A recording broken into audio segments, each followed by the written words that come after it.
Today I will talk about the LVAD cases and heart transplantation case. I will talk with Jeong-Wook, the pathologist, who I really respect, and we don't have any disclosure. The case summary: a 50-year-old male admitted to our hospital with cardiogenic shock and arrest, and we inserted ECMO. And his underlying disease is diabetes mellitus and dyslipidemia. Then after the hospitalization due to heart failure and then ischemic heart disease, he discharged. And then after that, he recurrent hospitalization and aggravated kidney dysfunction, elevated up to 1.8, and then elevated total bilirubin. And we did exercise test, and peak VO2 is 10, and then VV to slope was elevated to 48. And he had optimal medical therapy, and blood type was B. And then we inserted ICD because one of his hospitalization was sudden arrest, and then due to VT.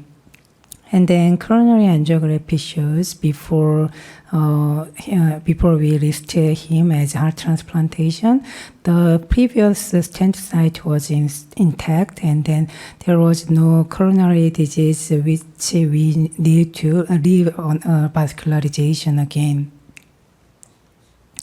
And then echocardiography shows the lateral wall thickness was thin, and then akinesia.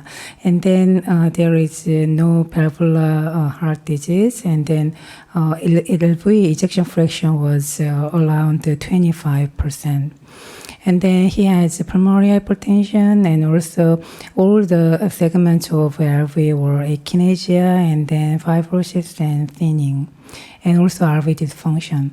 And we did the right test catheterization and genetic test, and then the gene test shows he had a DMD mutation, and RV function, even though the RV echocardiography was decreased, the right heart catheterization shows the RV pressure is elevated. However, pulse pressure was widening, and also mean pulmonary artery pressure was elevated up to 32 millimeter mercury, and then right pulmonary vascular resistance was 2.5 unit. So he has a ischemic heart disease combined with DCMP, or we need to think about he has genes with DMD, is pathologic variants. So I think that the combination of idiopathic DCMP makes his heart function decreased.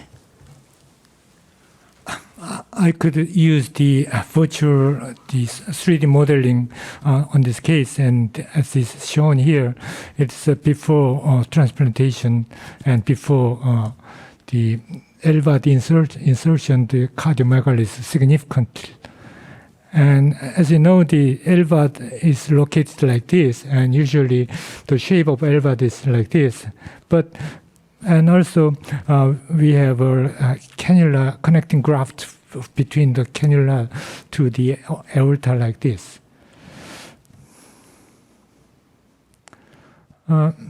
But after I received the specimen for after transplantation, I was curious why the direction of this connecting graft like this is a sigmoid to make this unexpected position of the outer cannula and connecting graft.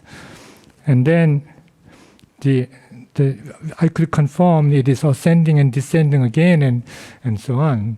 So there was a clockwise rotation of the outlet cannula in this case. So I could follow up to show the location change of the heart.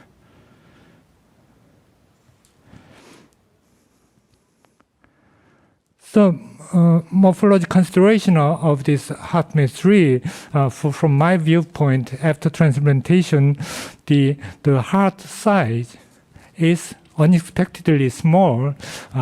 That was not expected from the beginning of the insertion of HeartMate 3. Maybe due to the HeartMate 3, the cardiac size is decreased markedly, and the distortion of this cannula is related to remodeling of the cardiac size after insertion of HeartMate 3, and because of the change of this cardiac size, the outlet cannula become rotated, and then we could think about what would be the most optimal route of connecting graft in this particular case. I mean, it was very big at the beginning, so the cannula was not this sigmoidal shape from the beginning, but because of the reduction of the heart after HeartMate 3, the root of this cannula become different. And also, by this change could influence the inlet cannula direction, become a little more distortion, and so on. And also, the reduction of the pericardial cavity, and these are the changes followed after insertion of HeartMate 3. So I'll show this using the real heart specimen, so I'd like to skip this. And the pathology was discussed already by Dr. Kim, but as we have already known case of ischemic heart disease, but also we have some suggestion from genetic study, this is a kind of DCMP. So it would be our question that how much the DCMP contributed to this heart failure in this ischemic heart cardiomyopathy patient. So by the histologic examination of this specimen, the subendocardial fibrosis is evident. That means there is an ischemic cardiomyopathy, but most of the myocardium still remains very good histological position that is typical for dilated cardiomyopathy. So this is I will show later on with this specimen. So my term remodeling of the heart after VAD means that remodeling of the heart, the reduction of the size, and the redirection of the cardiac graft and cannula, and so on, and also the change of this kind of change of device and cannula maybe have to be considered when we apply VAD insertion to the enlarged heart in heart failure. So this is the shape of the heart after transplantation. And could you finish? So I will summarize this case. This is the echocardiography after heart transplantation. 50-year-old male admitted to cardiogenic shock due to myocardial infarction and then inserted ECMO. And then after discharge, he admitted and then recurrent hospitalization.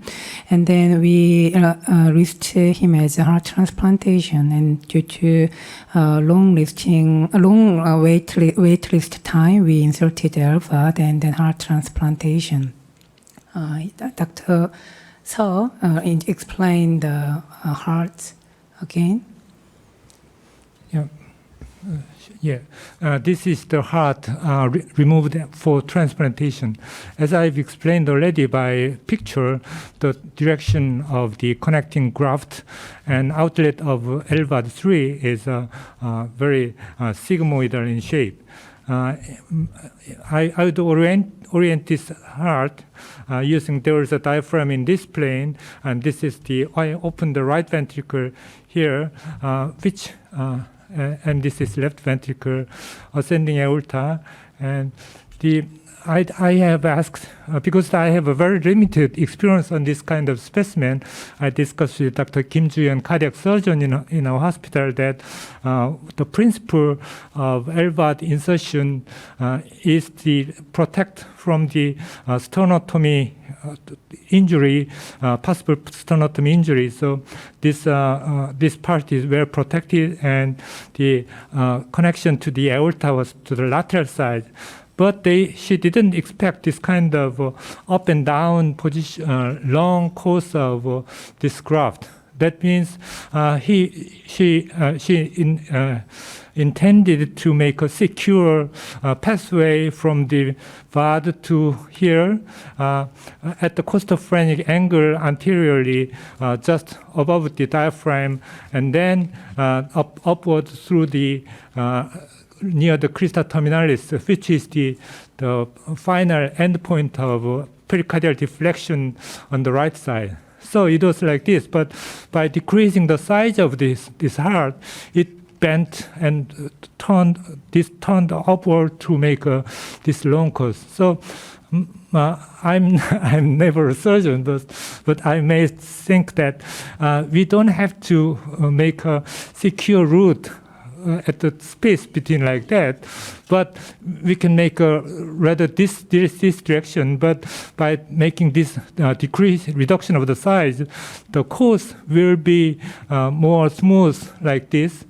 So that's our suggestion, and maybe we are just thinking after transplantation, and the cases may be different by case, because the reduction of the cardiac size is significant in this case, so the direction of this curve is become different. But in those cases without significant this reduction, the story will be different.